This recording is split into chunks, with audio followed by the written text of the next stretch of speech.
Okay guys, we are back today for a long-term review of these DMT Knit KR0s, and to help kind of give you a little bit better review, I'm also going to compare them against the Giro Imperial SLX, the slightly older Giro Empire SLX, and then a pretty close comparison, the Pearl Izumi PRO. Also, these are knit, more of a hybrid approach. But I think between the four of these options, we'll have a pretty good baseline for the KR0s and kind of what pluses and minuses they might have versus some of these other shoes that I've used.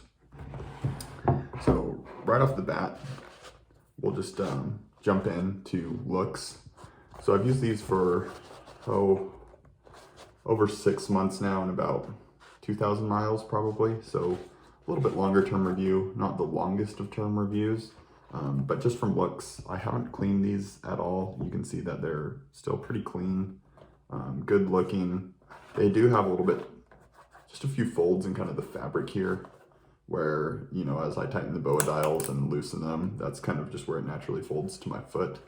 But all in all, I'd say of all of the shoes, these ones still look the cleanest. I'd say after those, maybe the Imperials are the next cleanest, and it's hard to keep a white shoe white, so you know that's obviously something you have to consider if you're going to go for a white shoe.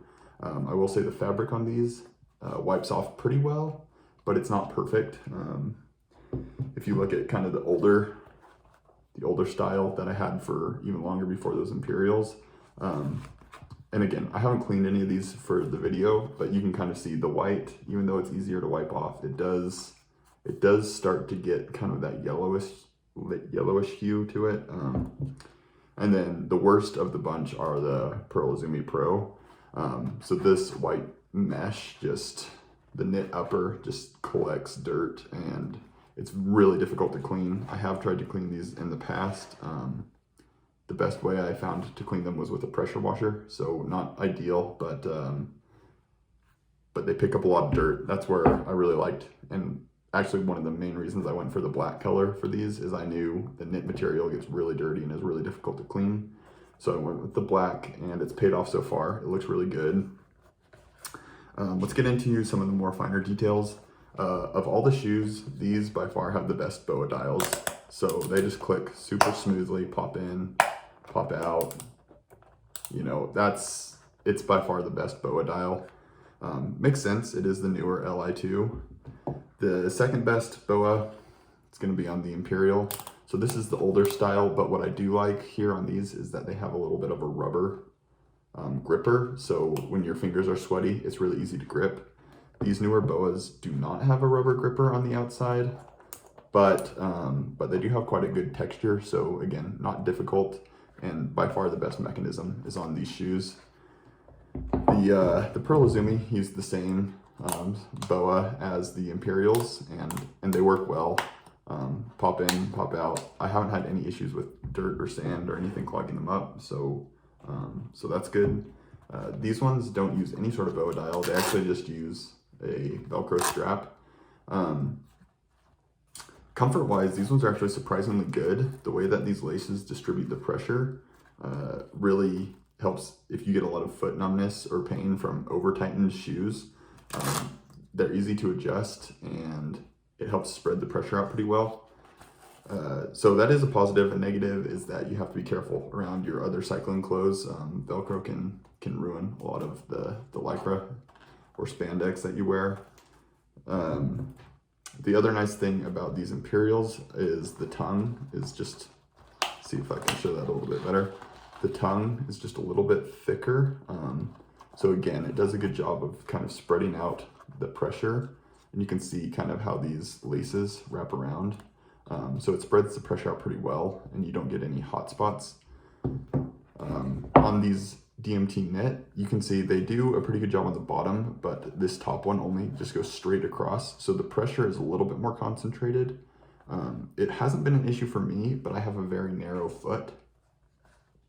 And I will say that right off the bat, long term, if you have a wide foot, these are not the shoes for you. They won't be comfortable. For my narrow foot, they fit really well. And the bottom is actually The way it contours to my foot is one of the most comfortable. It gives me a lot of arch support, very firm. I feel like my toes all have a spot to go. My arch is in the right spot. My heel's in the right spot. That's close. These are a close second, and the Imperials are a close second for the bottom, feeling pretty well. And I think part of that is down to the fact that you can actually, on these Imperials, you can change your arch inserts. So I've been able to kind of mold this to my foot, which has really helped on these Imperials. So that's something to keep in mind, that the foot bottom on these is probably the most comfortable. I would have to say that my overall favorite for comfort are these. And it's mostly the way that they distribute the pressure on the top of your foot that gives them the edge. And it's also the way that the heel cup just has a little bit of a lip, has a little bit of a stronger bite on the side of your heels. These ones are just a tiny bit loose in the heel area for me. It's just basically a super, super thin little wall here. And so there's not a lot of material for your heel to grab. They did put a little rubber gripper in there, which you can kind of see there. And that does help a lot. My foot doesn't slide around. I don't get hot spots on my heel.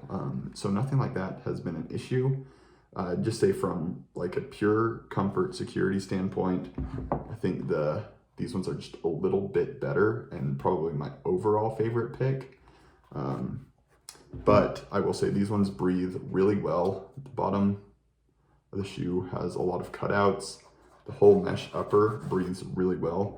I wanted to ride these both in the wintertime and in the summertime to make sure I get the full spectrum. These are not a wintertime shoe. I had to wear full booties in order for my feet to stay warm with these.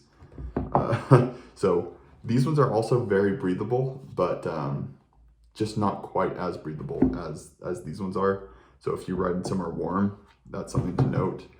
If you do wear somewhere warm, then the black color is a little bit hotter than the white shoes, at least anecdotally to me. So another thing to keep in mind there. If we compare it to the Pearl Izumi PRO shoes, these ones are good. These ones have the best heel cup out of all of these shoes. You can see on the inside here, they actually have like a whole foam insert, so it really locks your heel in, and I haven't had any heel movement or issues with these shoes at all. So for heel gripping, these are probably the best. The main downside to these ones is right here on the edge of this shoe. And this has been true for both me and a few teammates. This starts to get really tight on hot summer rides when your foot starts to swell and expand a little bit. And no matter how loose you set this dial on the bottom here, it's just the way that the shoe is molded that it's just a little bit tight right here and starts to add some pressure. I haven't had any blisters or anything pop up because of it.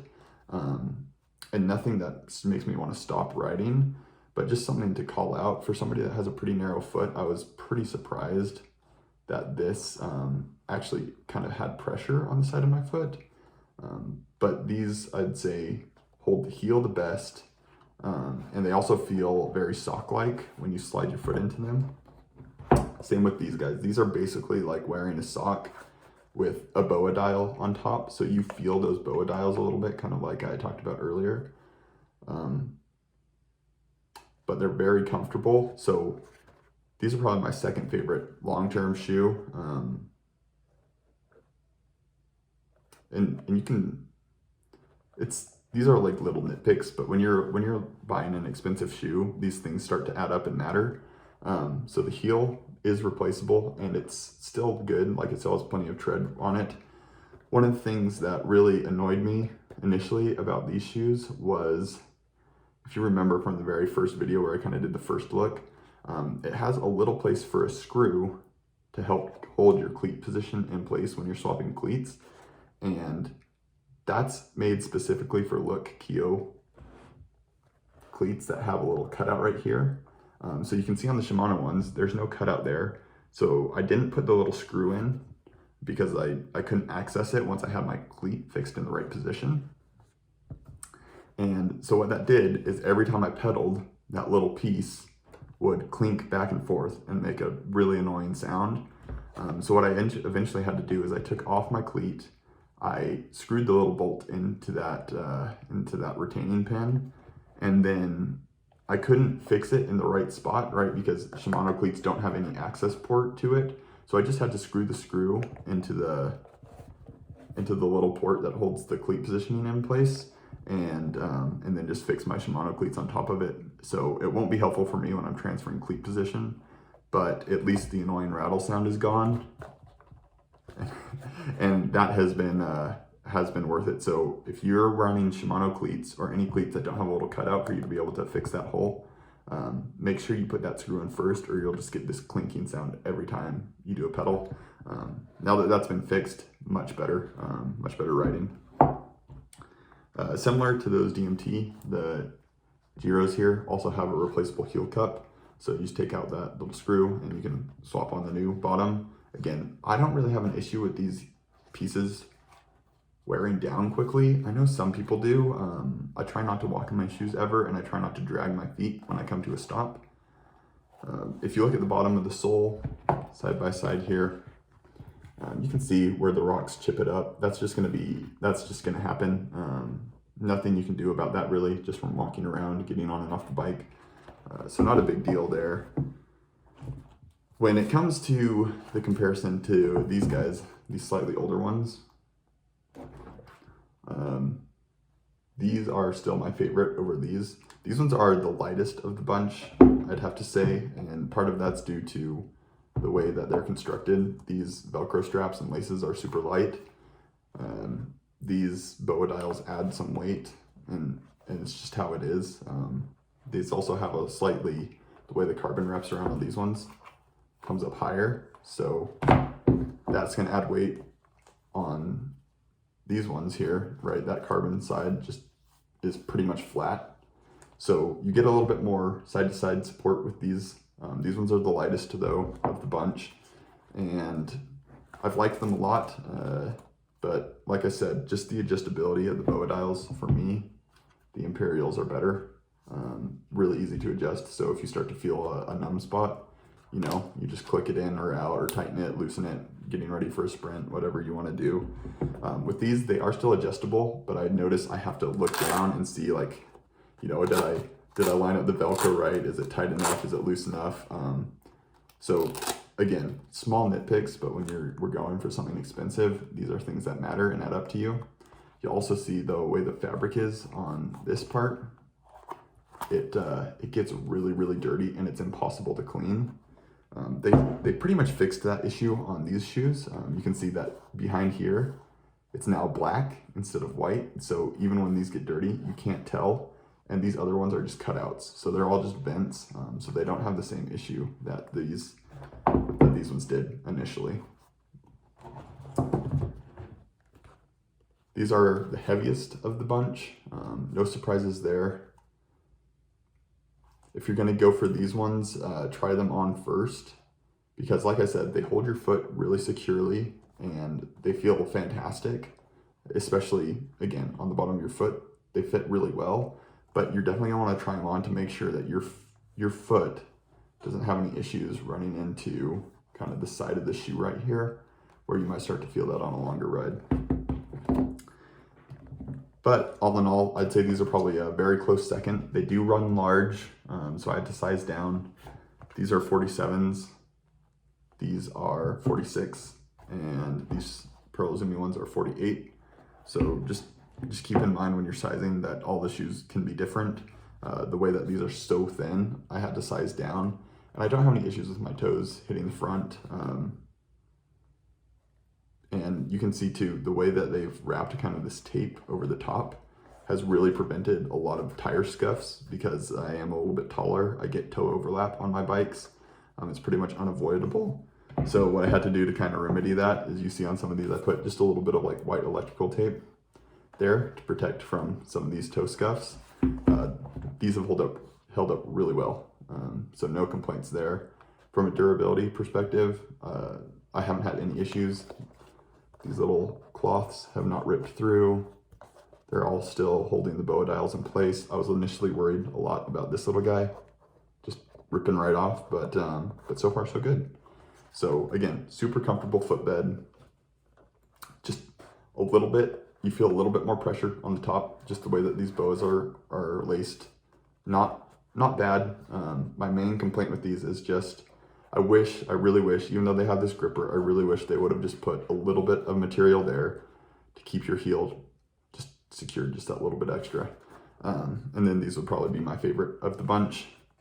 But close second, just like the way that these ones fit just a little bit better, a little bit more heel grip, and just a little bit better pressure distribution. But for a sock-like feel, these ones take the cake. They just feel like they're part of your foot. These ones obviously feel more like a shoe. So again, the main thing you can do though when you're buying a shoe, make sure you try it on. If it's somewhere where you can just sit with them on your feet for a little while, if you're sitting at a desk, sit there, have them on your feet. Before you take them out to ride even, like make sure that you're testing these out well. And that's all I can say. If you guys have any other questions about any of the shoes in these videos, let me know. Hopefully that was a good comparison between these 4 different ones that I've used pretty extensively. I will throw in just one last little thing. I did try some of the S-Works Exos shoes that are just the super light, super thin material. And they had the same problem as these, just the super loose heel cup and almost no structure in the forefoot. It was good, but it just didn't fit my foot. I felt like I was kind of sliding around a little bit too much. So that's why I ended up going with these and the Imperials over those lighter Exos, and I've been really happy.